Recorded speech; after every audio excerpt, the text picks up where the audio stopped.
the rapture, the difference between the rapture and the glorious appearance. To understand this subject, the distinction is very important. Unless and until you understand the differences between rapture and glorious appearance, a lot of confusion may come. Yesterday, primarily, I talked about the days of the Lord. The day of Lord Jesus Christ, very specific usage in the New Testament, is referring to the God's program for the church. Note down, the day of the Lord Jesus Christ. Don't get confused it with the Lord, day of the Lord. Day of the Lord or day of Jehovah is entirely different. That begins after the rapture. It continues up to the millennial kingdom. More than 1,007 years will be there.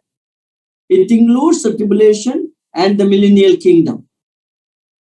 Whereas the day of the Lord Jesus Christ is a specific usage related with the church. 6 times that usage we see in the New Testament.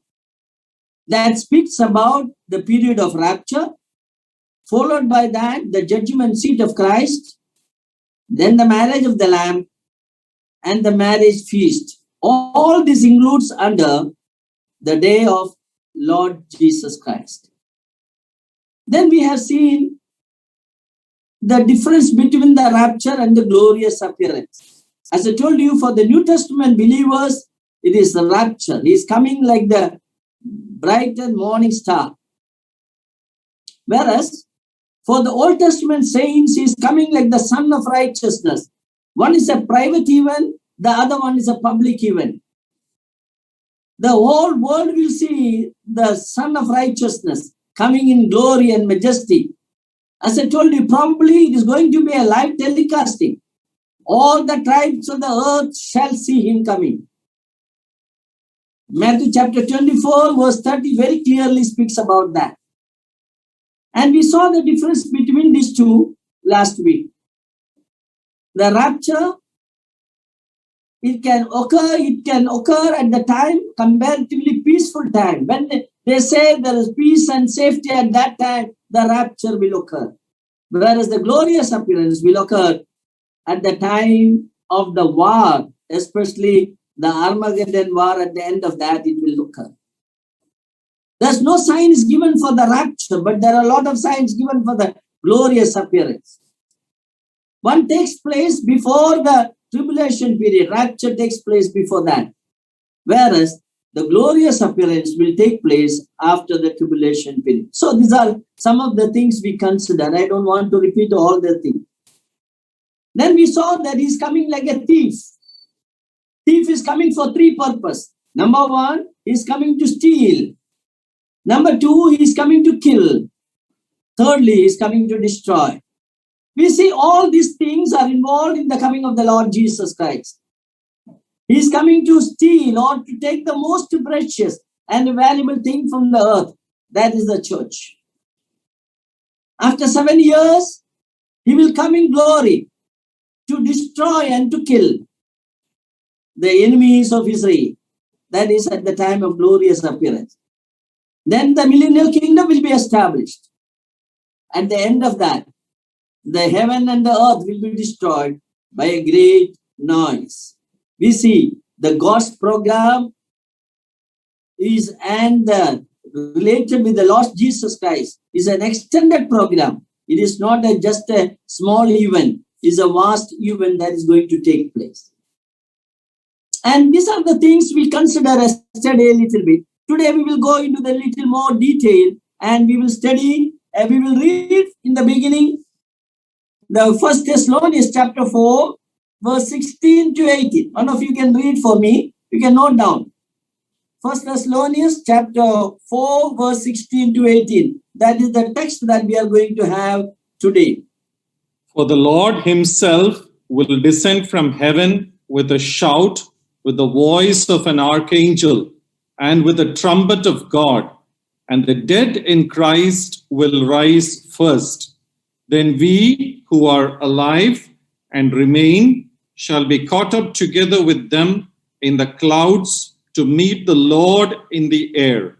And thus we shall always be with the Lord. Therefore, comfort one another with these words.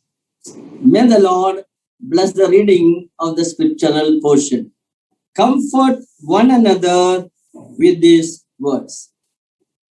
We know the background of First Thessalonians. First Thessalonians was written to comfort the believers in Thessalonica. You know, when Paul went there in Thessalonica, he preached the gospel and many could save. And he was teaching to them about the Lord's coming. They were eagerly waiting for the Lord's coming. Then Paul left that place. And during this time, some of the dear ones who was in the Thessalonica, they were promoted to glory. They died. And the believers were what? Confused. What happens? When the Lord comes, what will happen to our dead ones? They were not sure about that. So they informed Paul and they said that what will happen to our dear ones who are passed away? And Paul wanted to confirm them and to comfort them and teach them about what will happen to the dead ones. He wrote it to comfort them. And he said that don't worry about the dead ones. They are more blessed than those who are alive. And in that connection, he was speaking about the rapture. At the time of the rapture, they will be more blessed than those who are alive. So if you read the First Thessalonians completely, it's only 5 chapters, you read that. Throughout the book of Thessalonians, we see that he's speaking about the Lord's coming. Every chapter, it is ending with the reference about the Lord's coming. And especially in chapter 4, verse 16 to 18, he is expounding the details about the rapture. Now, there are some people say that the word rapture is not appearing in the Bible. Yes, that is true in one way. So they say that this concept of rapture is wrong, but that is not right. The word rapture, even though in English Bible it is not appearing as such, it is a theological word. But actually in this passage, if you look at that, there is very clearly mentioned in verse 17, then we who are alive and remain shall be caught up. The word caught up, which is used here, in Latin, the word is raptor. The caught up means rapture or snatch away or forcibly taking away. That's the meaning of it. So from the word rapture, the Latin word, the theological term rapture has been derived. So the word really means caught up, rapture. And if you analyze this word, when we study a subject, we have to analyze the word meaning of that. If you analyze this word, this particular word caught up or similar word is used various places. In the original word is rapture or Latin word is rapture. And at least 5 of them I have given in this screen. You can notice the verses and references. And when you study this word in detail, word study, we will get an idea about the word and the meaning involved in that. So here in Philippians chapter 2 verse 6 we read that. There we see that he thought it not robbery to be equal with God. The same word is used there, robbery or the plunder, that is the meaning. So the same word is used. That means that gives an idea during the rapture what will happen. As I told you, Jesus is coming to take away the most valuable thing from this world. He is going to come to rob the most valuable thing. He is coming like a thief, unexpected time. Without any announcement, he will come and take away the church, the most valuable thing for him. So the same meaning we get it here. To plunder or to rob, he is coming to take away the church. And second usage, we see the 2 Corinthians chapter 12 verse 2, we have the same usage, same word. He was caught up. Paul is talking about this experience in heaven. From the earth, he was taken to heaven, the third heaven. And there also same the word caught up is used. So this gives an idea again the meaning of the word caught up. That means it is moving from this place, from the earth to a new place. It is a movement from earth to heaven. So at the rapture, this is going to happen. We are going from the earth, we are going to the heavenly place. We are going to the paradise, the third heaven. Again, we see a similar usage of the same word is used in Acts chapter 39. That is the context, you know that. Philip was baptizing the eunuch and they got baptized. After the baptism, we see that the Holy Spirit took away Philip. With a very high speed, he took away Philip. And all of a sudden, he disappeared. The same word, the caught up, is used there. And if you analyze that, it shows that snatch away speedily, that is the meaning. Very fast it was taken. All of a sudden it takes place. So this we see that this event is going to take place very fast. Of course, Paul is elaborating about the speed of the entire event. He says that entire event, the rapture is going to take place in a moment. In a twinkling of an eye. That is the speed that is Paul is elaborating. Of course, in 1 Corinthians chapter 15, verse 51, 52, if you read, he's trying to elaborate the time of that. He says that this event is going to take place in a moment. Then he got confused. That word is not sufficient. So he wanted to search for another word, in a twinkling of an eye. So two words he is using to describe the time. How much time it takes for a twinkling of an eye? Think about it. You try it. Twinkling of an eye. And you know that twinkling of an eye takes very fast. Even it says that 1/100th of a millisecond. It takes about 150 milliseconds is the time the scientists say for the twinkling of an eye. So you can imagine how fast this event is going to take place. If you study that word particularly used by Paul, in a moment, actually the word which is used in the original language is called atomos, atom. You know the word atom in a scientific word. When the material matter was divided, and the scientists found that now you cannot divide further.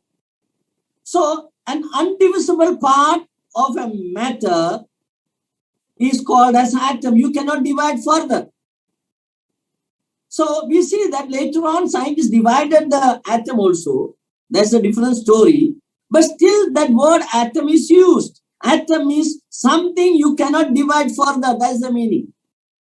So Paul is using the same word here. In a moment, in an atom of time. That means you divide the time, go on dividing the time. A stage will come where you cannot divide the time. That much is sufficient for this event. It is going to happen very fast. In an atom of time, undivisible part of the time, it will occur. That is, in other words, in our term, it is in a twinkling of an eye, this event will take place. So it is going to happen very fast. That is the idea we get it about this word study. Again, we see that John's Gospel chapter 15, Lord was feeding the 5,000 and people were so excited. They thought it is better, we will make him the king. If he becomes the king, there's no scarcity, no famine. Food will be available every time. So they were forcing him to make the king.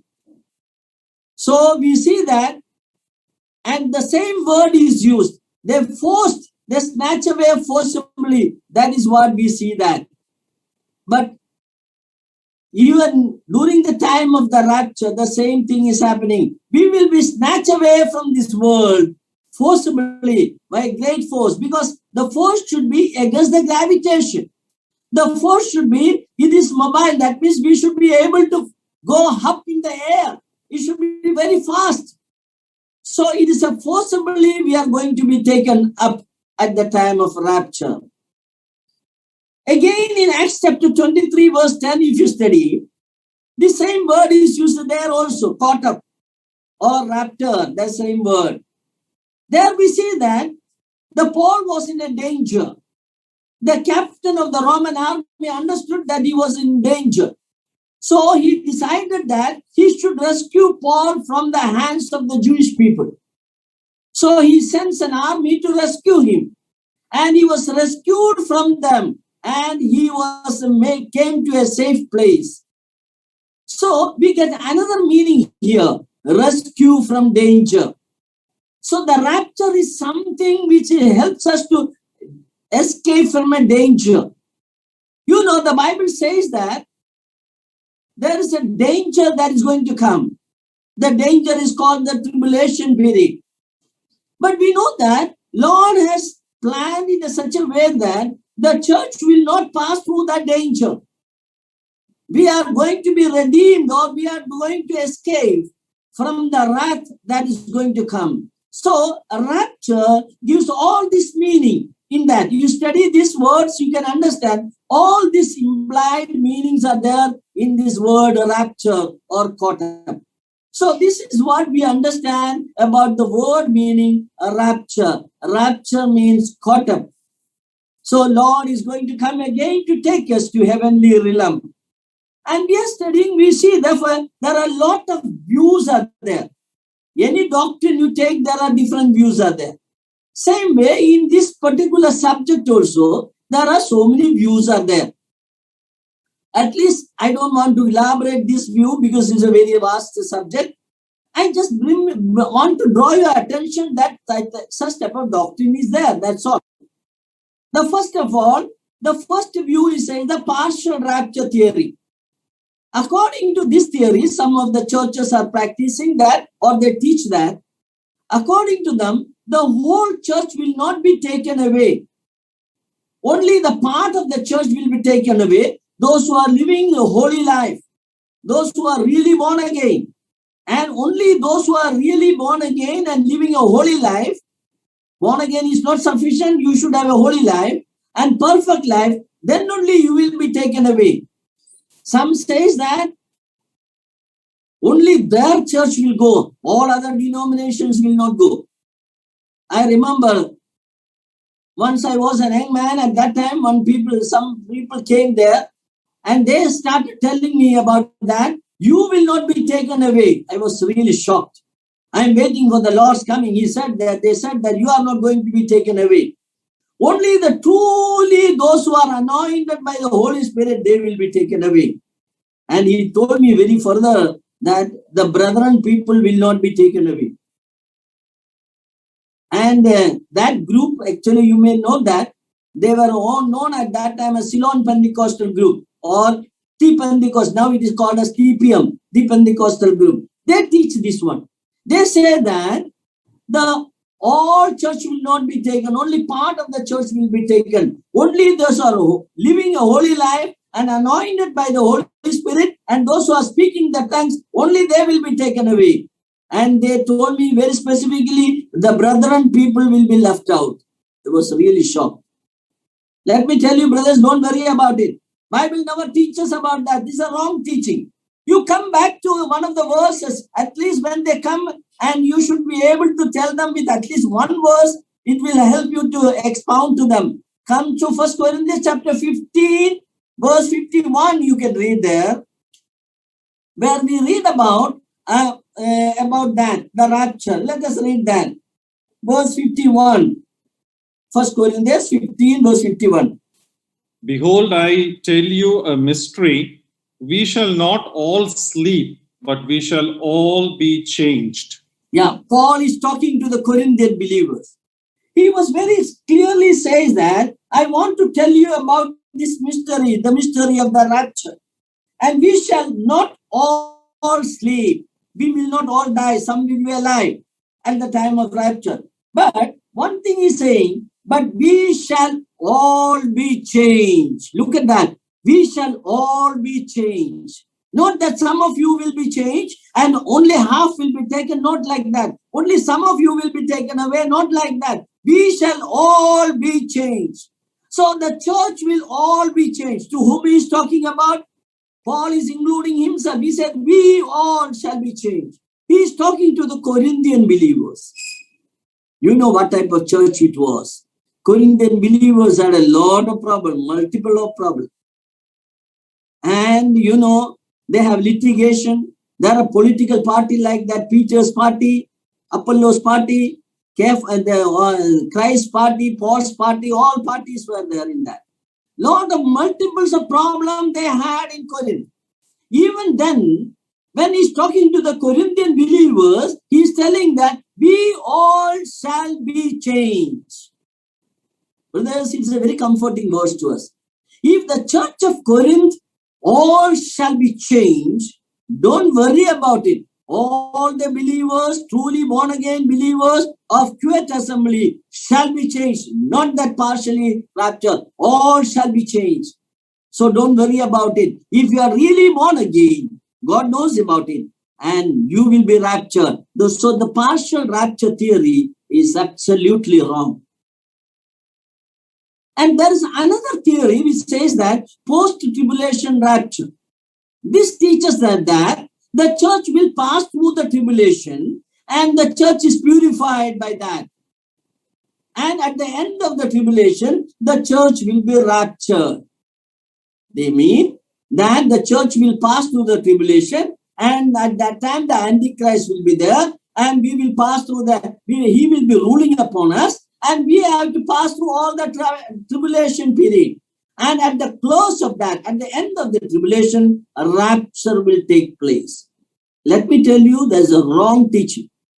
And unfortunately, some of our believers, the brethren in itself, they have this teaching. We had a lot of confusion about this subject. So let me tell you, that is not right. And the reason, number one reason, of course, you have to study a lot of things to understand that. And we don't have that time to elaborate that. But let me tell you, the church will not pass through the tribulation. The number one reason, if the church passing through the tribulation, we are not waiting for the Lord, we are waiting for the Antichrist. We can see Antichrist coming, making the peace treaty, and the Jerusalem, the established, the temple will be built. All these things we can see. So we are not waiting for Antichrist. We are waiting for the Lord Jesus Christ. So we see that this theory suggests that you have to wait for Antichrist to come and see how the church will pass through the tribulation. That is absolutely a wrong concept. And here again, they are not giving emphasis to the grace of God. They are giving emphasis to the work of man. The salvation is based upon work. No, we are not saved by our effort or work. We are saved by the grace of God. So this subject is very important to study, that the church will not pass through the tribulation. In these 3 days, I cannot explain that. So I'm not going to elaborate that. That is an entirely different subject. We have to understand that subject thoroughly when we study about it. That is, the church will not pass through the tribulation. So this theory is wrong. Again, there's another concept is there. They say that the church will pass through the tribulation, but God is so gracious, so he will not allow us to pass through the great tribulation. Only he will allow the tribulation. In the middle of the tribulation, the rapture will take place. There are also a lot of confusion they have. Even in this case also, if the middle we are passing through the tribulation, we have to wait for the Antichrist. We can see Antichrist coming and he is going to give the number to everyone. That we can see. But we know that Bible never says that we have to wait for Antichrist. Bible always says that we have to wait for the Lord Jesus Christ. So this concept is also not right. Some denominations, I don't want to name them, and some denomination, they teach this one, that in the middle of the tribulation, a rapture will take place. That is also not right. So the first three theories, partial rapture, post-tribulation rapture, and mid-tribulation rapture, they are all wrong. Only briefly I told you about it. But the real position of the rapture is called as pre-tribulation rapture. That means the rapture will take place before the tribulation. Not that we are afraid to pass through the tribulation. God can preserve us in the midst of the tribulation. That is not the reason why we say. Because dispensationally, it is not possible for the church to pass through the tribulation. Church is a God's program which he started when he rejected Israel. When he set aside Israel, then he started this program of church. So once the program of church is terminated, then only he will deal with Israel again. So it is not because of we are afraid to pass through the tribulation. It is not that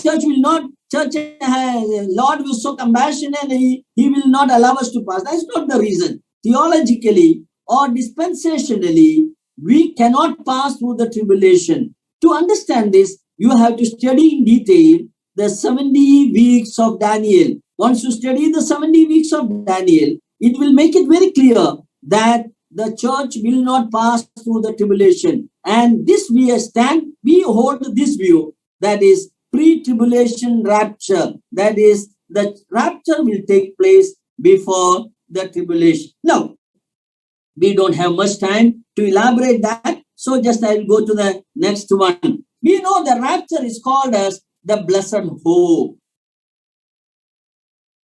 You know, Titus chapter 2 verse 13 speaks about that we are awaiting for this blessed hope.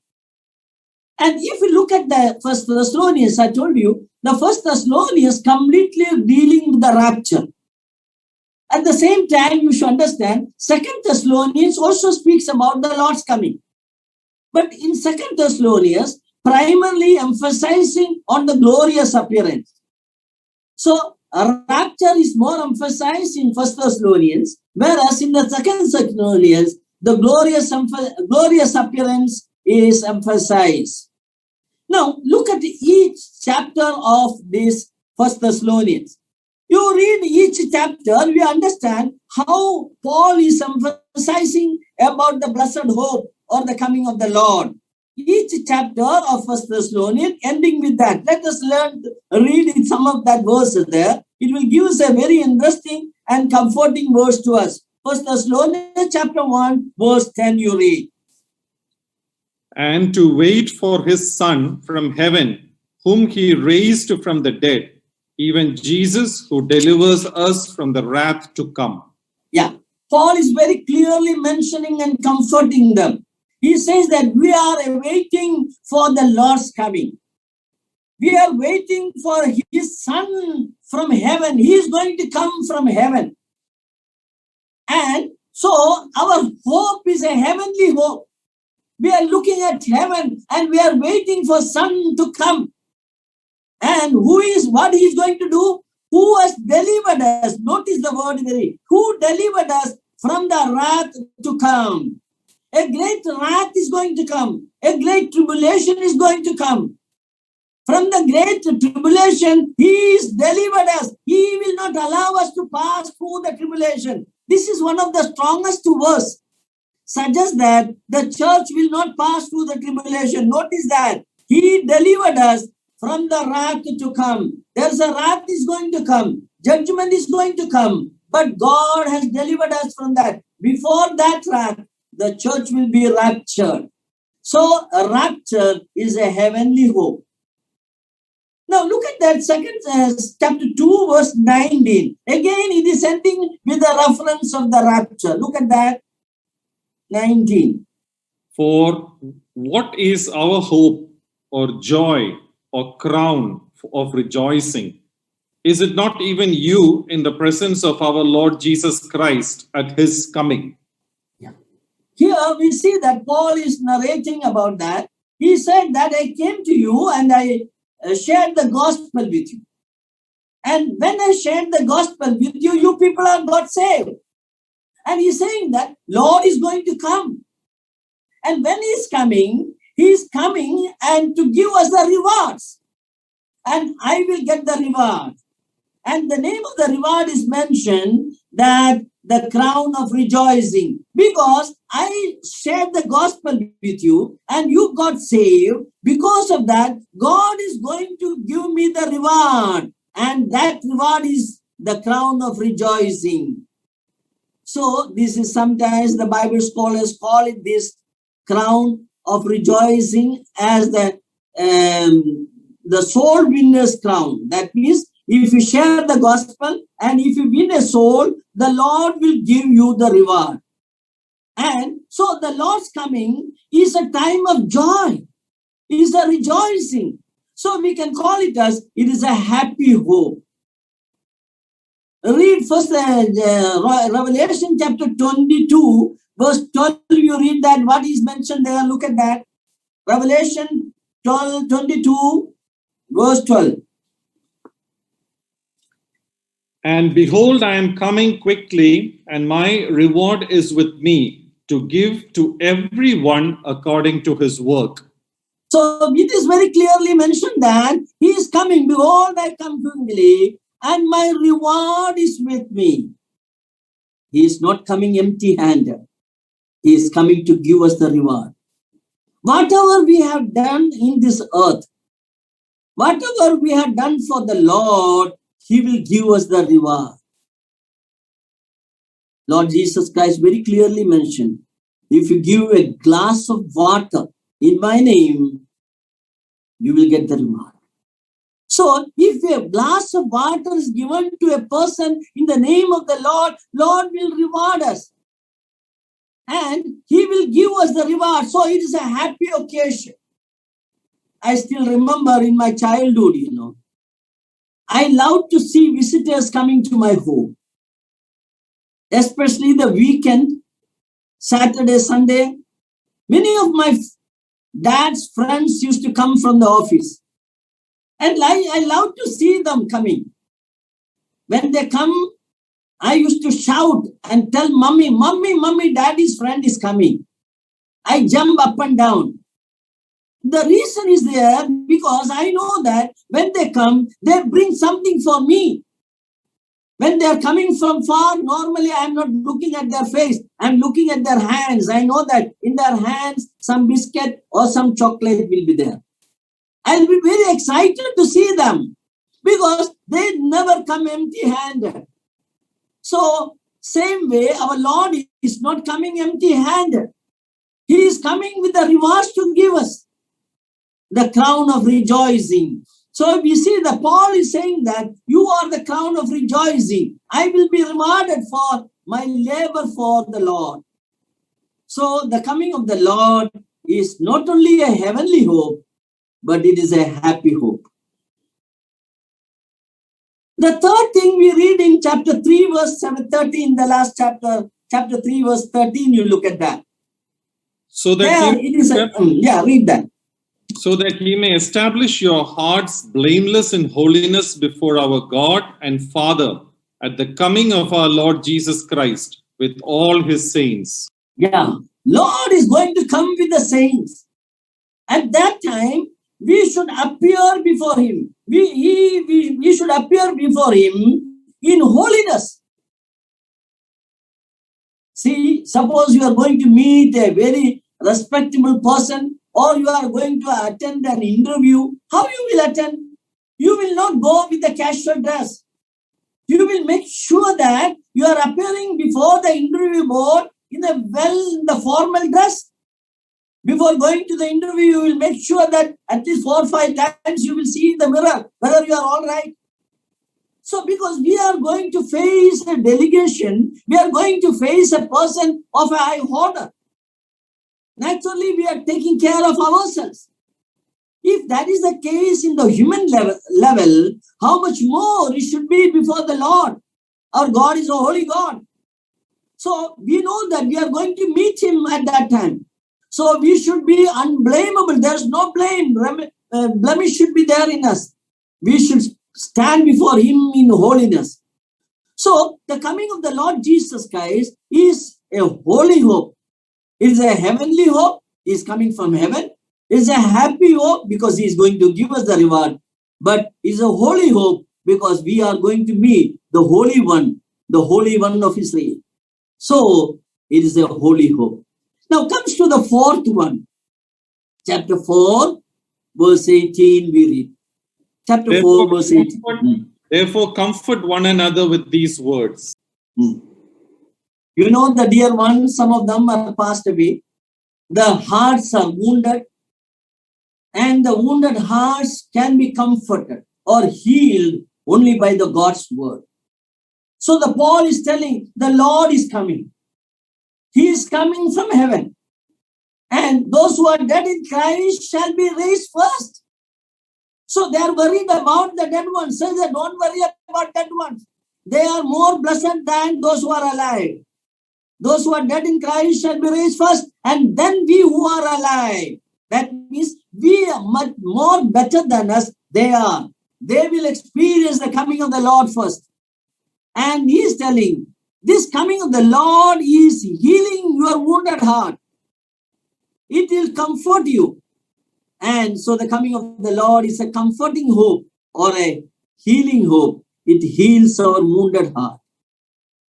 Lastly, chapter 5, verse 23. Look at that. Chapter 5, verse 23. Now may the God of peace himself sanctify you completely, and may your whole spirit, soul, and body be preserved blameless at the coming of our Lord Jesus Christ. Yeah, preserving hope. It is not only it is a healthy hope, it is preserving. What it is preserving? It will preserve the spirit, soul, and body. Our whole body, whole being. The body, soul, and spirit will be preserved. That means it shows that our spiritual health is involved in the coming of the Lord. When we think about the Lord's coming, we are spiritually healthy. It is a preserving hope. So it is a healthy hope. So look at this entire epistle of 1 Thessalonians. The whole epistle is speaking about the Lord's coming. It is the blessed hope for the believer. And we are going to be blessed by the Lord's coming. So let us wait for the blessed hope of the Lord. Let us look for the blessed hope and prepare ourselves for his coming. He is coming from heaven. Whatever we do for the Lord, he will be rewarding for us. Let us live a holy life. Whenever we wounded and our dear ones are departed, don't worry about it. It heals our wounded heart. It comforts us.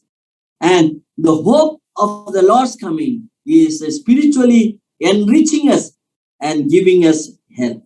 Now, let us look into the details, minute details about this event that we read in chapter 4, verse 16 to 18, where we are at. Now, let us look into that. Verse 16 reads that, for the Lord himself shall descend from heaven with a shout. 3 events are mentioned there. Notice the 3 events. 1, the Lord is descending from heaven with a shout. The Lord's shout is mentioned. Secondly, he is coming with the voice of archangel. The second event is mentioned is the voice of the archangel. The third event is mentioned, the trumpet of God. So, associated with the rapture, these 3 events are taking place. Let us look into detail why these 3 things are needed. What is the purpose of all these 3 things? Number 1, the Lord's shout. Again, look at the verse 16. For the Lord himself shall descend from heaven. Whether there was any need for him to come himself? Actually, he can sell one of the angels, go and collect all the people from the earth. One angel is sufficient to collect us all and to take to heaven. But that is not what is mentioned. He says that the Lord himself shall descend from heaven. He is not sending an angel to collect us.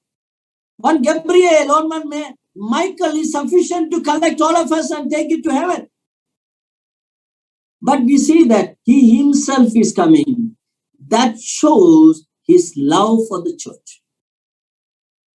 His affection and the love for the church is very clearly reflected here.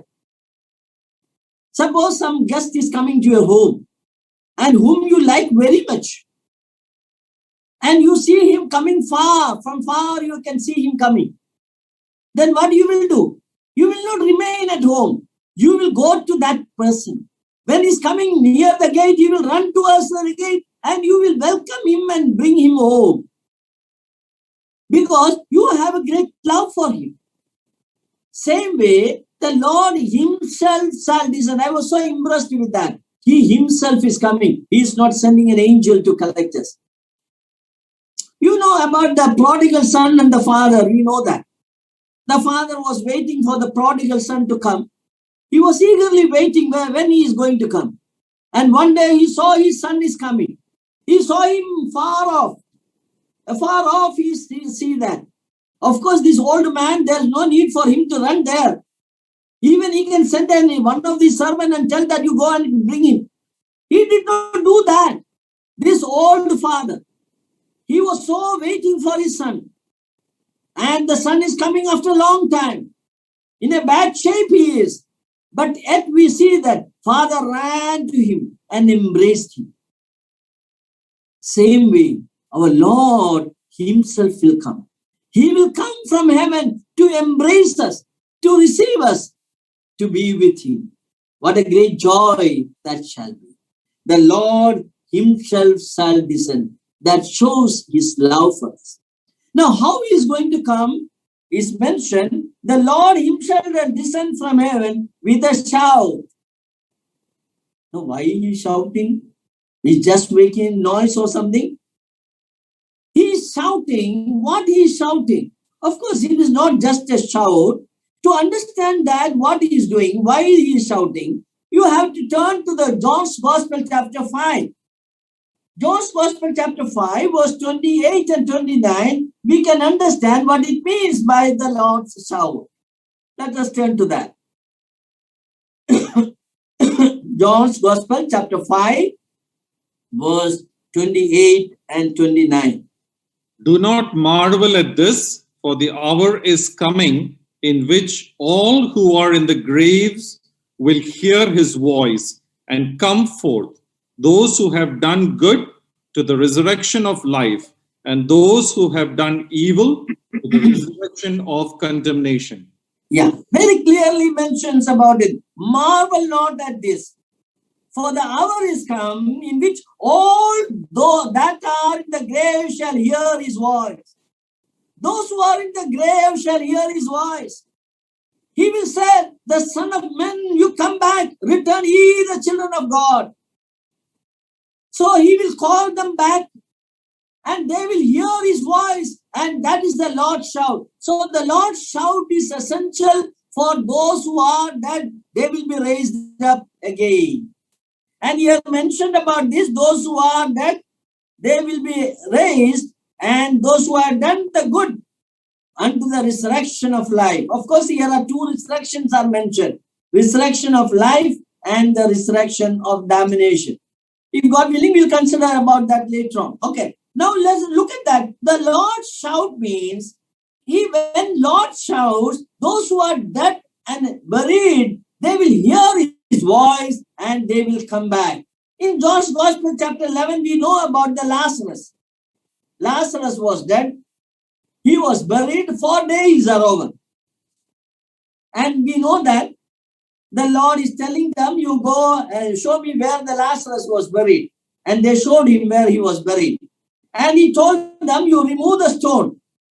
And they removed the stone. They may have asked, Lord, you are going to give the life. Then why you are asking us to remove the stone? You can remove the stone. Of course, the Lord can remove the stone. One word is sufficient for him to remove the stone. But he did not do that. He told them to do that. Why he do like that? Because that is the only thing they can do. Whatever they can do, let them do that. That is what the Lord thought. So he asked them to remove that. This is a very important principle. Whatever we can do, we should do. Those people removed the stone, they cannot give life to Lazarus. Only the Lord can give the life to Lazarus. So if we do our part, Lord will do his part. So Lord told them, you remove the stone. They removed the stone. When they obeyed him and they did their part, Lord is doing his part. Then we see that, what is that then? He was standing there in 11 verse 43, if you read, what the Lord has done, we read about that. Verse 43. Now when 11 he verse had 3. said these things, he cried with a loud voice, Lazarus, come forth. Yeah. When they removed the stone, he cried with a loud voice, Lazarus, come forth. Lazarus heard the voice. That's the Lord's shout. We see that he shout. Why he cried with a loud voice? Even a small voice also sufficient, isn't it? Lazarus come out, the Lazarus would have come out. Even if he thinks in his heart, that is sufficient for bringing Lazarus out. Then here we see that he shouted with a loud voice. That means he has an authority over death.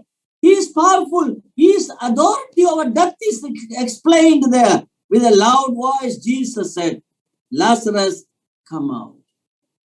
Somebody said that if he would not have mentioned the word Lazarus, all the dead would have come out. That is true. His word is so powerful.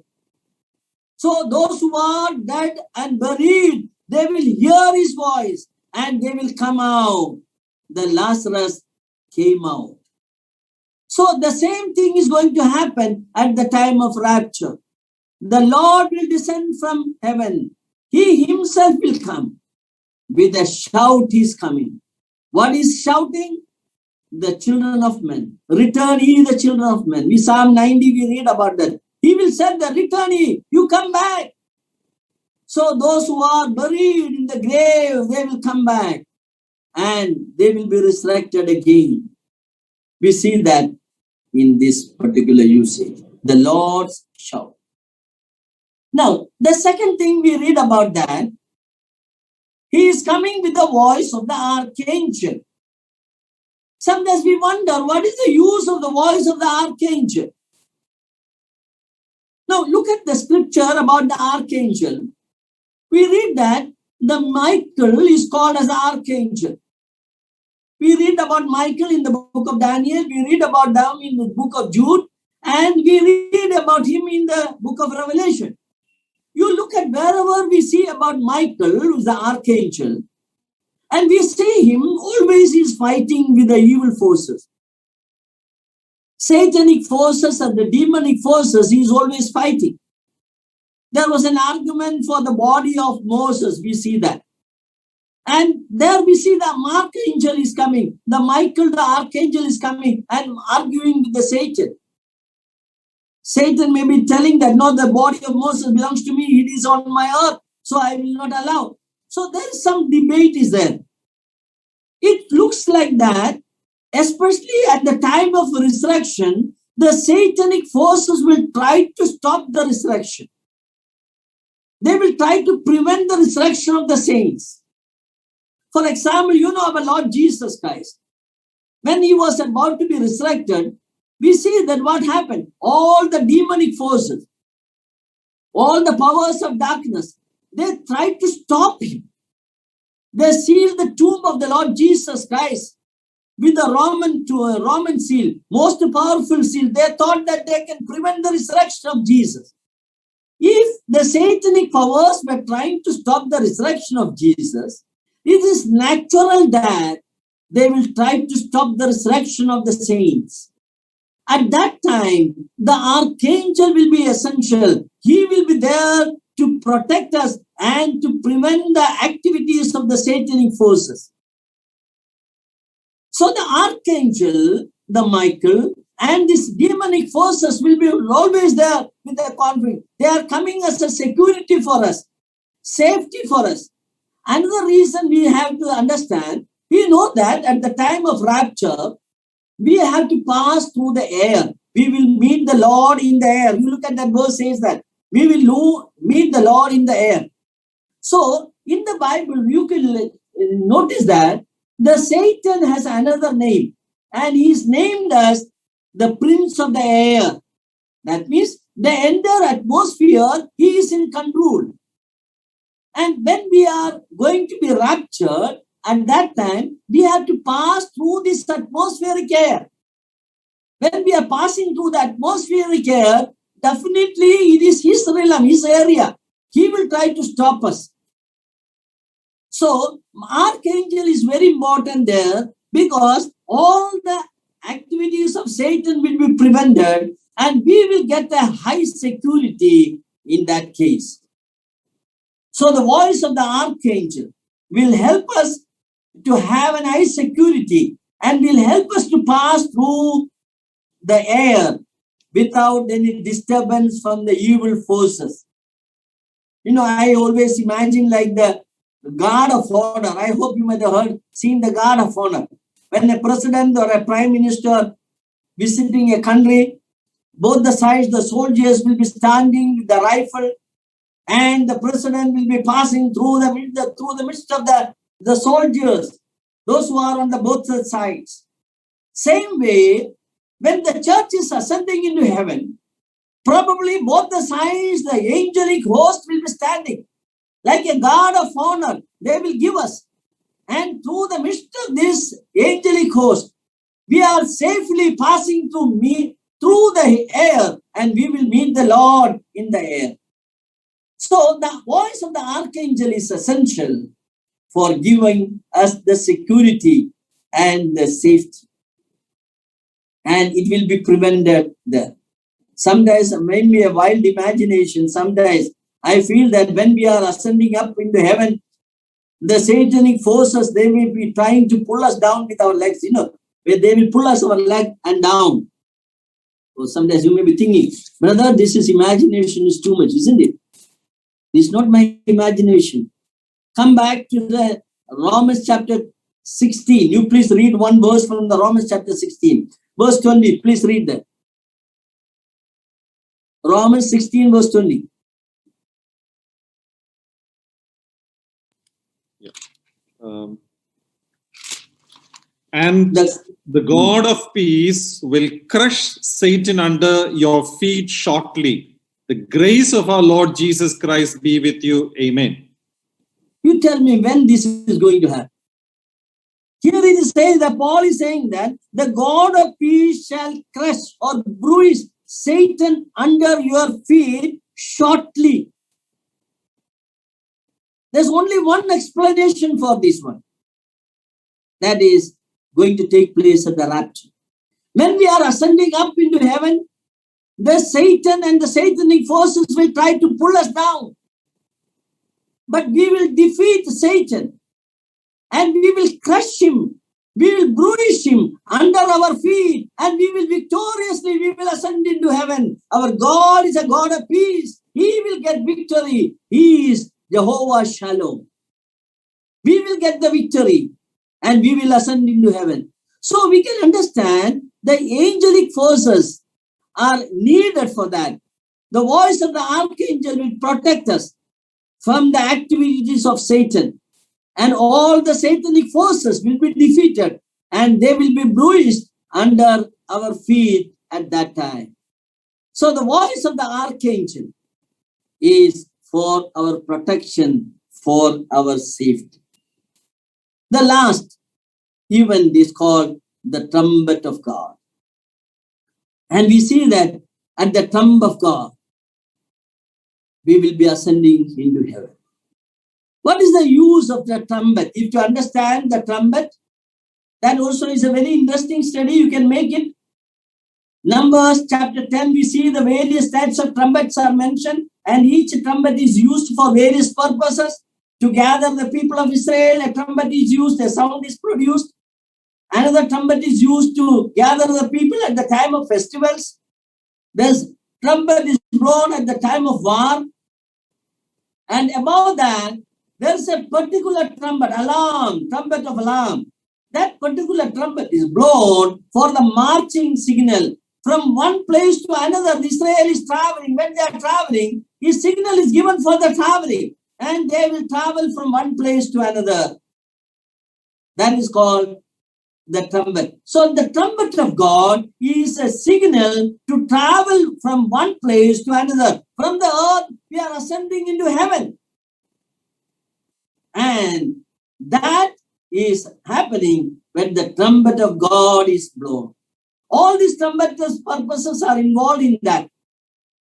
So the trumpet of God is blown and we will be ascending into heaven.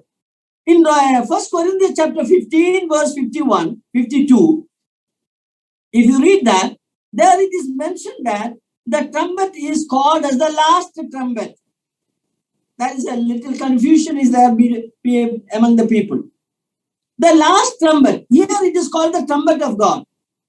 So the trumpet of God is called the last trumpet. Why it is called the last trumpet? Out of these three events, the Lord shout, the voice of the archangel, out of the three events, the trumpet of God is the last one. So that is why it is called the last trumpet. Don't get confused it with the seventh trumpet. Seventh trumpet is different in the book of Revelation. But the last trumpet is the trumpet of God. So the last in the event. So out of the three events, this is the last one. So this is not confused with the seventh trumpet. Seventh trumpet, seven trumpets are the angels, trumpet of angels. But here it is the trumpet of God. It is not the trumpet of angels. Okay, this is what we have seen then. So the three events are taking place and we will be ascending into heaven to meet the Lord in the air. What a blessed thing is. And if you read that, at that time, what are the things are happening, that is also mentioned. And we see that those who are dead in Christ shall be raised first. Then we who are alive shall be caught up together with them in the clouds to meet the Lord in the air. Yes, our dear ones will be raised up. And those who are alive, we who are alive will be transformed. And we will be ascending into heaven to meet the Lord in the air. What a blessed hope we have. Of course, we will go into the details about that tomorrow, about the resurrection, and associated events are mentioned here. Who are the one who is going to be raised again? That's the question arises. Again, there are a lot of teaching, a lot of confusion is there. Some believe that all the believers from the time of Adam till the rapture, all will be raised. That is not right. If we study carefully, we can understand only the New Testament saints will be resurrected. Moses, Abraham, Adam and all will not be there in this part. Of course, they are dead in Christ, that is true. But you should understand the phrase, the dead in Christ, is a phrase which is used only to the New Testament believers. That we'll consider tomorrow in detail. So I don't want to go into the detail now. So let us look into these three events. The Lord's shout, the dead ones will be raised. The voice of the archangel, the satanic forces will be suppressed and will be made them inactive. And the trumpet of God gives a signal to start the journey to heaven.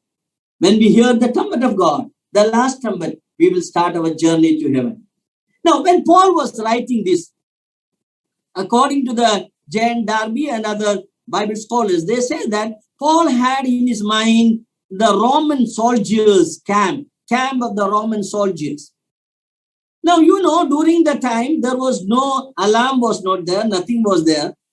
So, early morning to get up, what normally the Roman soldiers, they do, there is a trumpet is blowing early morning. The first trumpet is blown. When the first trumpet is blown, all the soldiers, they get up from the sleep and they get ready. They will refresh themselves. They get ready. And when the second trumpet will be blown, they will be standing in the marching position. They carry their luggage, everything, and they have to move from one camp to another. They are standing in the marching position. That is the second trumpet. When the third trumpet is blown, and the third trumpet is also called the last trumpet. When the last trumpet is blown or the third trumpet is blown, they begin their march from this camp to the other camp. Probably this idea of the marching of the Roman soldiers was there in the mind of Paul when he was writing.